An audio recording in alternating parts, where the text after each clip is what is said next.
काशी में प्रताप मुकुट नाम का राजा राज्य करता था। उसके वज्र मुकुट नाम का एक बेटा था। एक दिन राजकुमार दीवान के लड़के को साथ लेकर शिकार खेलने जंगल गया। घूमते घूमते उन्हें तालाब मिला। उसके पानी में कमल खिले थे और हंस किलोल कर रहे थे। किनारों पर घने पेड़ थे जिन पर पक्षी चहचहा रहे थे। दोनों मित्र वहां रुक गए और तालाब के पानी में हाथ मुंह धोकर ऊपर महादेव के मंदिर पर गए। घोड़ों को उन्होंने मंदिर के बाहर बांध दिया। वो मंदिर में दर्शन करके बाहर आए तो देखते क्या हैं कि तालाब के किनारे राजकुमारी अपनी सहेलियों के साथ स्नान करने आई है। दीवान का लड़का तो वहीं एक पेड़ के नीचे बैठा रहा, पर राजकुमार से न रहा गया। वह आगे बढ़ गया। राजकुमारी ने उसकी ओर देखा तो वह उस पर मोहित हो गया। राजकुमारी भी उसकी तरफ देखती रही। फिर उसने क्या कि जूड़े में से कमल का फूल निकाला, कान से लगाया, दांत से कुतरा, पैर के नीचे दबाया और फिर छाती से लगा अपनी सखियों के साथ चली गई। उसके जाने पर राजकुमार निराश हो अपने मित्र के पास आया और सब हाल सुनाकर बोला, मैं इस राजकुमारी के बिना नहीं रह सकता, पर मुझे न तो उसका नाम मालूम है न ठिकाना। वह कैसे मिलेगी? दीवान के लड़के ने कहा, राजकुमार, आप इतना घबराएं नहीं, वह सब कुछ बता गई है। राजकुमार ने पूछा, कैसे?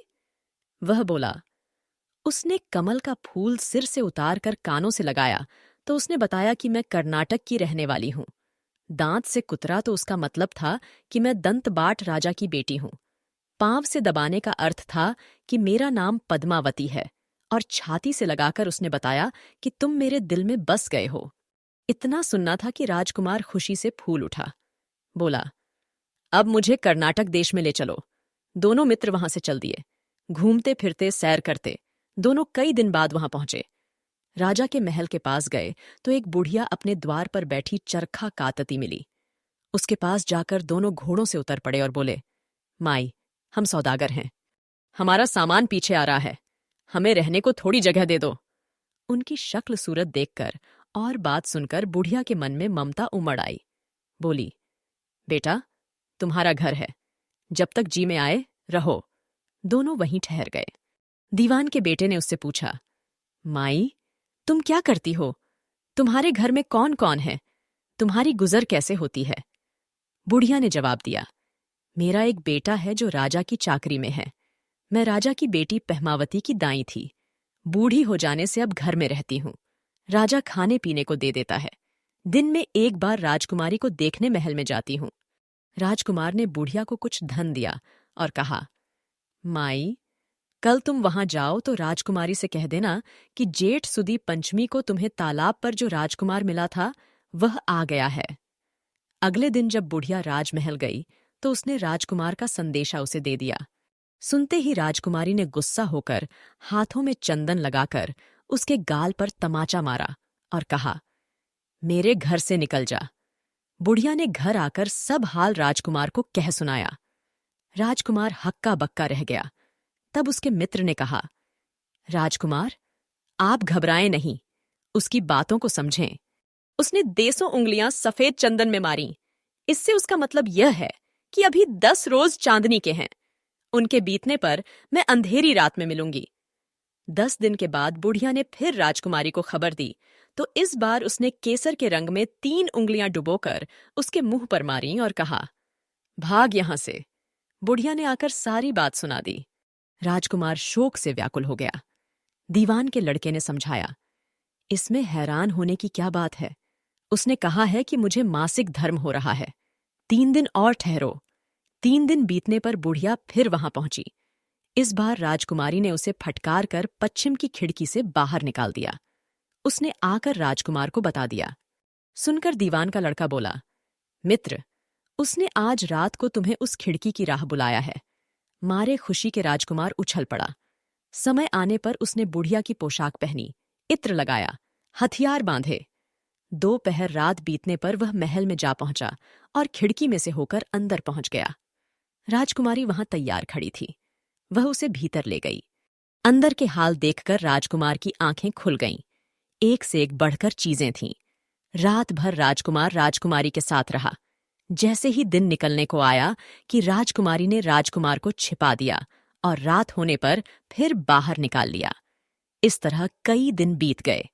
अचानक एक दिन राजकुमार को अपने मित्र की याद आई। उसे चिंता हुई कि पता नहीं उसका क्या हुआ होगा।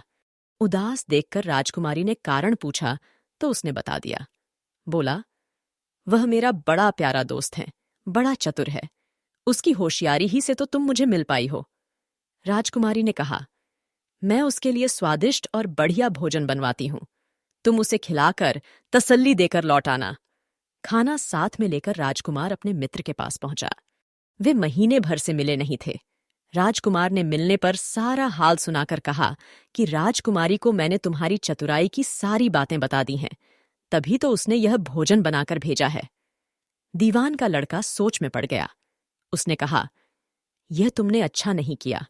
राजकुमारी समझ गई कि जब तक मैं हूं वह तुम्हें अपने बस में नहीं रख सकती, इसलिए उसने इस खाने में जहर मिलाकर भेजा है।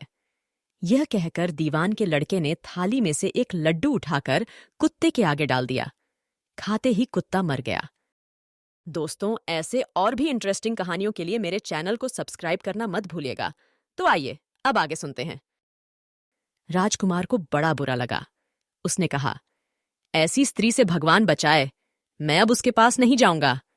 दीवान का बेटा बोला, नहीं, अब ऐसा उपाय करना चाहिए जिससे हम उसे घर ले चलें। आज रात को तुम वहां जाओ। जब राजकुमारी सो जाए तो उसकी बाईं जांघ पर त्रिशूल का निशान बनाकर उसके गहने लेकर चले आना। राजकुमार ने ऐसा ही किया। उसके आने पर दीवान का बेटा उसे साथ ले योगी का भेष बना मरघट में जा बैठा और राजकुमार से कहा कि तुम ये गहने लेकर बाजार में बेच आओ। कोई पकड़े तो कह देना कि मेरे गुरु के पास चलो और उसे यहां ले आना। राजकुमार गहने लेकर शहर गया और महल के पास एक सुनार को उन्हें दिखाया। देखते ही सुनार ने उन्हें पहचान लिया और कोतवाल के पास ले गया।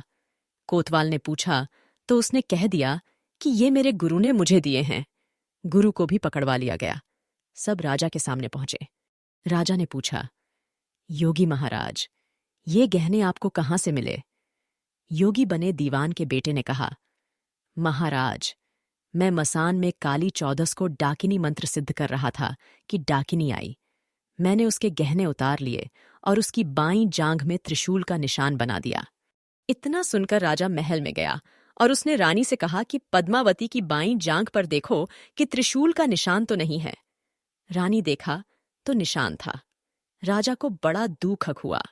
बाहर आकर वह योगी को एक ओर ले जाकर बोला, महाराज, धर्मशास्त्र में खोटी स्त्रियों के लिए क्या दंड है? योगी ने जवाब दिया, राजन, ब्राह्मण, गऊ, स्त्री, लड़का और अपने आसरे में रहने वाले से कोई खोटा काम हो जाए तो उसे देश निकाला दे देना चाहिए। यह सुनकर राजा ने पद्मावती को डोली में बिठाकर जंगल में छुड़वा दिया। राजकुमार और दीवान का बेटा तो ताक में बैठे ही थे। राजकुमारी को अकेली पाकर साथ ले अपने नगर में लौट आए और आनंद से रहने लगे।